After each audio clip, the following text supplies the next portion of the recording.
Hey guys, welcome back to the show, and on this episode, I'm going to be talking about a movie that is quite horrifying because it's all about one of the most terrifying experiences that we all go through at some point or another, meeting the family of the person you're dating. Which, by the way, if you want my advice, is just something that you should never do.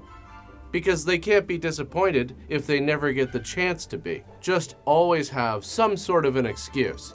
And then you'll become like this elusive enigma. And everybody loves a good mystery. Even if you get married, just wear one of those full, spandex bodysuits. The pictures will be hilarious. Now your partner might say something like, I'm not sure this is a good idea. That's when you just have to be firm and tell them, look, this is what's going to make this marriage last. Anyways, the movie is Die Monster Die, which is the title I prefer when you compare it to the British title, Monster of Terror. I mean, come on. Die Monster Die just sounds so much more action-packed, doesn't it? Plus, it's also got this sweet poster. Just check out the artwork here.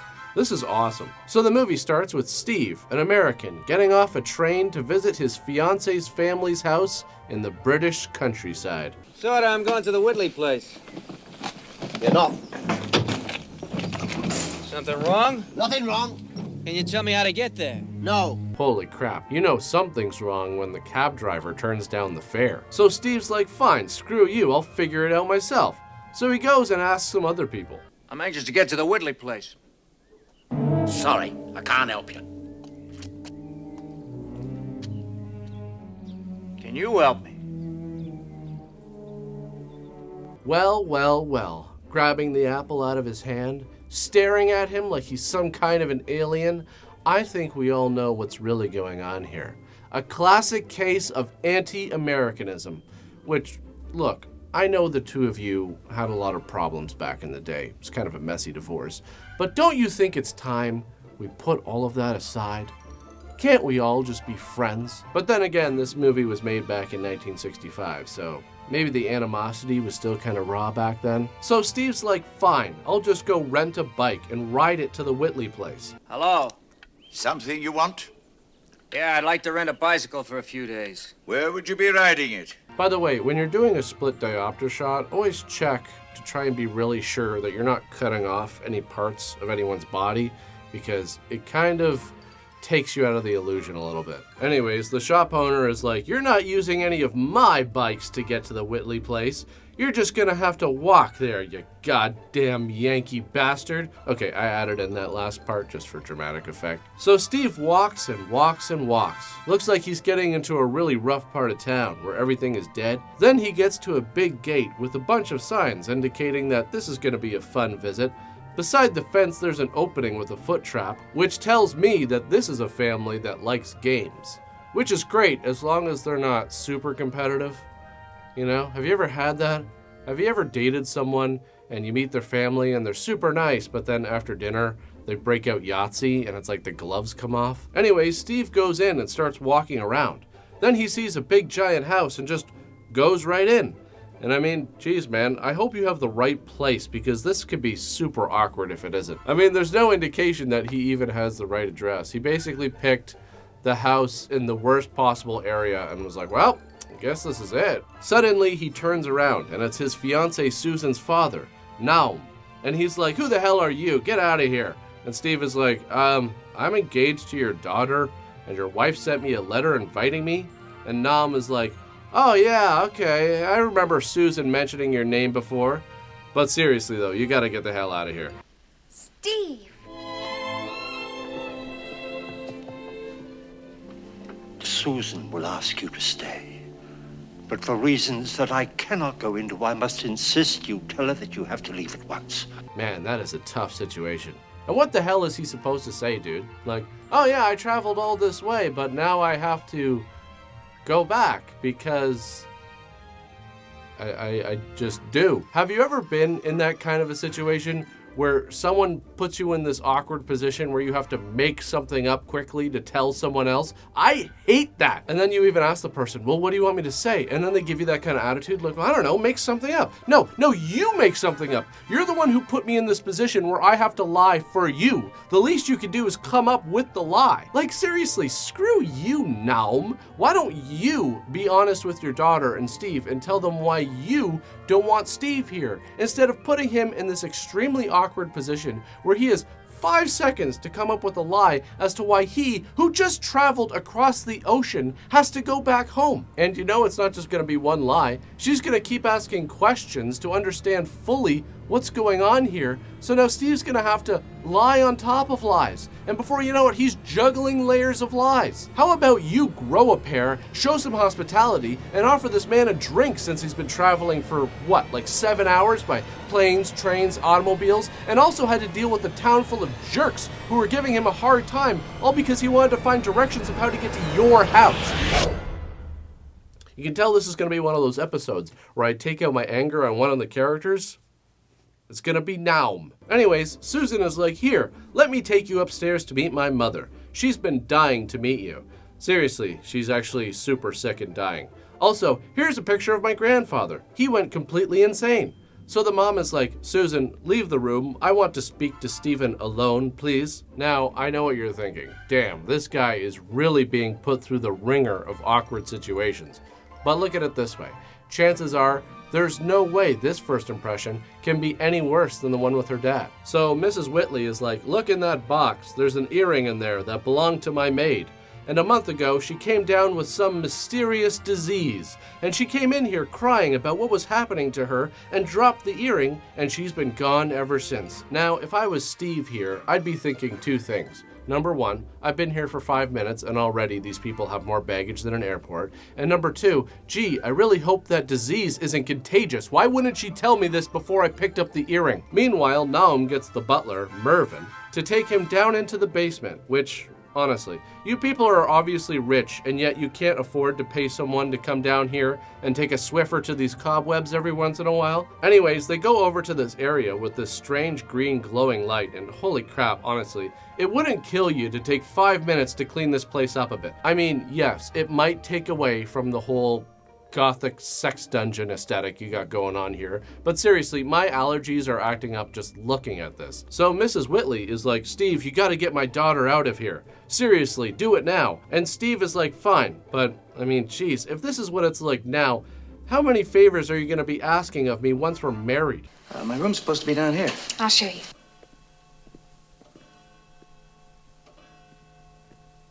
So Susan shows Steve to his room and he's like, seriously, what the hell is going on here? And Susan is just like, I really don't know.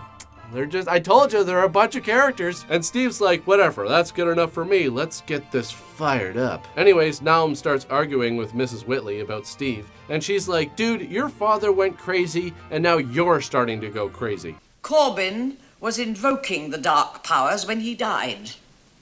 Now his call is being answered. Hey, sorry to interrupt, but, it's really late, and you guys are being quite loud, again, but honestly, the real reason I'm here is I've got some concerns, all right? So recently I've been hearing random blood-curdling screams in the middle of the night, and now I'm overhearing this talk about dark powers. Like, what is that? Some black magic shit? I'm gonna need some clarification on this stuff because, you know, I didn't realize I was renting a room in a haunted house. So over dinner, Steve tries to make conversation, but things aren't going so well. It's a very large room.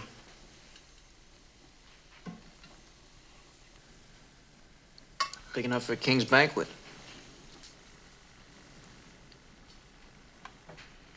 Dude, I gotta be honest here. I'm sure Susan is great and all, but marrying into this family, you are gonna dread every special occasion that you have to get together with them. I mean, think about Christmas.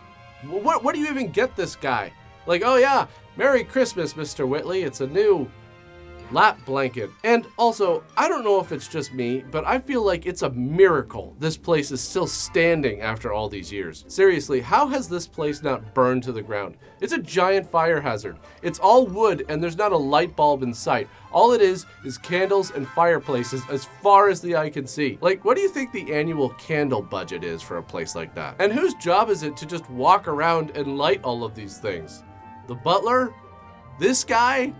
Seriously, this is a giant blazing death trap just waiting to happen. Anyways, Steve starts going through some old books written by Corbin Whitley, Susan's grandfather, and this is what you like to see. On top of everything already, this family has a history of messing around with cults and dark magic. Meanwhile, Susan gets freaked out when she sees a dark figure in the window, and Steve's like, all right, that's enough. Your dad's a jerk, your mom's crazy, the maid disappeared, the butler's falling all over the place, and now there's a peeping Tom trying to catch a peek. I'm getting you out of here right now, tonight. And Susan's like, no, Steve, I actually find it kind of flattering. My mother's sick. Yeah, I just can't leave her here. So then in the middle of the night, there's these horrible screams. So Steve and Susan go check it out. And that's when Naum tells them, don't worry about it, it's fine. The butler's dead, but don't worry about it. Oh, and never mind about the blood on my forehead, that's completely unrelated. And Steve's like, wait, what the hell? What are you talking about? He's been ill for a very long time. Well, where's the body? That's really none of your business. Well, I seem to think it is my business. No, Steve. Oh, wait a second, Susan. You don't seem to realize what's happened here. This is my house. I must ask you to allow me to run my own affairs my own way. Yeah, people die sometimes. This is my house. Who the hell do you think you are? You can't just come in here and start taking matters into your own hands. I mean, what's next? You gonna wake up in the morning and start mowing my lawn too? So Steve says, let's go now. And Susan's like, no, I can't leave. Just don't worry about it. Go to bed. So Steve's not going to bed. He wants to find out what's actually going on here, which is what I think any normal person would do. I mean, think about it. You're staying in some creepy old house. You hear screams in the middle of the night, and the homeowner tells you, oh yeah, don't worry about it. The butler died. You know, he was really sick. Would you just go back upstairs like, well, back to bed? I'm sure those screams were unrelated. Or the butler died from that disease where you scream yourself to death. So Naum comes out of the room. I guess he doesn't notice Steve standing right there. So Steve goes into the room and check out this crime scene. Well, I think it's pretty obvious what happened here, Detective. The victim died from bleeding out of every part of his body at the same time in an action pose on the floor. Case closed. So Steve is like, oh my God, what a terrible waste of a rug. You're never gonna be able to get all of these stains out. Anyways, he goes outside to find that Naum is digging a grave, and he's like, oh my God, he's not disabled at all. He doesn't need that wheelchair. He's a faker. I mean, look at how fast he dug that grave. He's already filling it in. So then Steve walks by this glowing glass building, and he's like, there's either a secret rave going on or the old man is growing weed in here.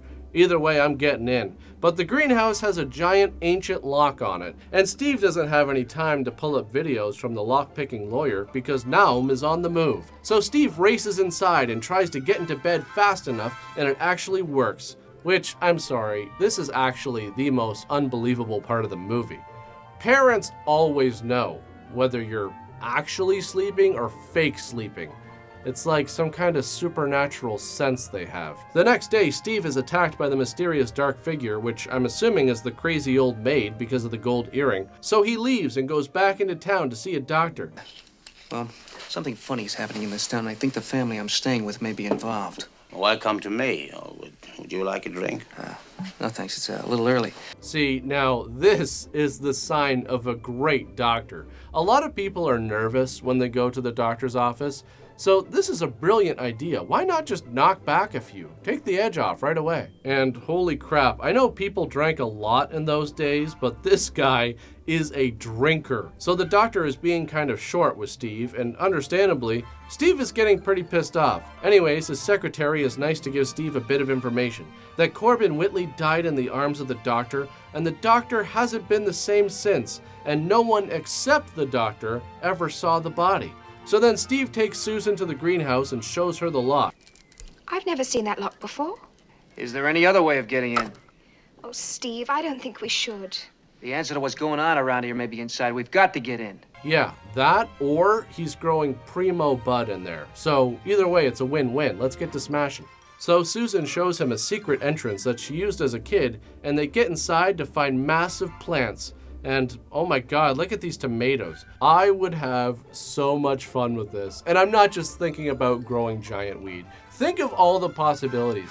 Imagine growing a giant Venus flytrap, or a bunch of them, and then, planting them all outside your house as guards. So then they hear a scream, and Steve's like, it's behind this door. But Susan doesn't think they should go back there. Oh, Steve, please come away. We can't, Susan. There's something going on around here, something that's affecting every member of your family. We shouldn't. If Father finds out, he'll be furious. Well, let him. Honestly, at this point, I don't think Steve could care less about upsetting your father. And neither should you. I mean, come on, the guy just buried the butler in the backyard. Don't you want to find out what the hell's going on here? So they find some sort of glowing stone that they think is radioactive. And there's a bunch of mutated animals in cages, which look like a discounted version of the Muppet Show. Steve decides to go down into the basement, and when Naum finds out, he's super pissed. Where is he? You're hurting Tell me where he is. He's in the cellar. Cellar. Father! Stay there. Stay there. Here's the thing, why not just get behind his wheelchair and hold on to it? Then he's not going anywhere. Just let him get mad and spin his wheels, who cares? Steve goes downstairs and finds a skeleton. Who knows who this used to be, the gardener? And at this point, nothing really phases him anymore. He's already seen enough.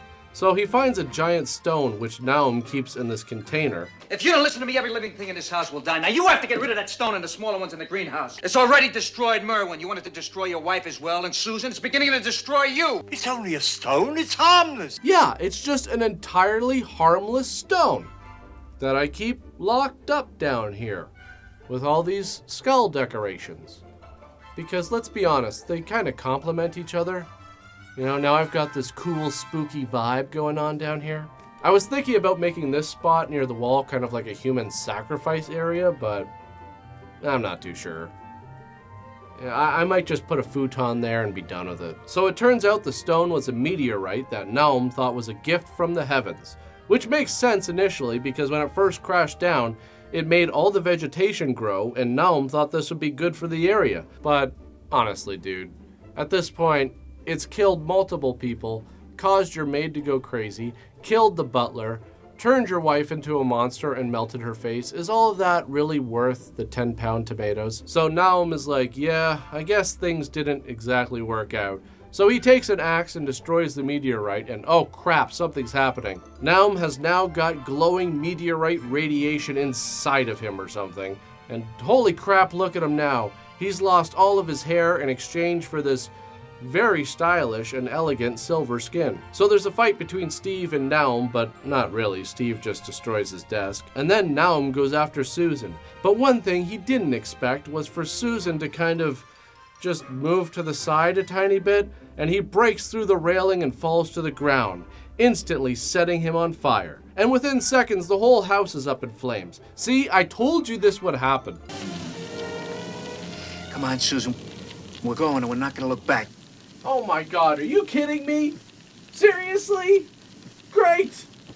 How the hell am I supposed to get my security deposit back now? I had stuff in there. Not a lot of stuff, but I had stuff. Like, I had a toaster and a book. Well, technically the book was the instruction manual for the toaster, but still, I had the toaster, and that was a very expensive toaster. I'm pretty sure it was like $5,000. So my tenant's insurance should cover that, right? Like I should get a check. So this movie was actually a loose adaptation of the short story The Color Out of Space by H.P. Lovecraft, which has actually had a few film adaptations over the years, including one that came out a few years ago. Another piece of information I found out is that both Boris Karloff and Nick Adams died a few years after this movie came out. I actually find this movie to be really interesting, and for a film that came out in 1965, I think the effects are pretty good, but it's definitely weird. And on that note, thanks for watching, guys, and I'll see you all next time.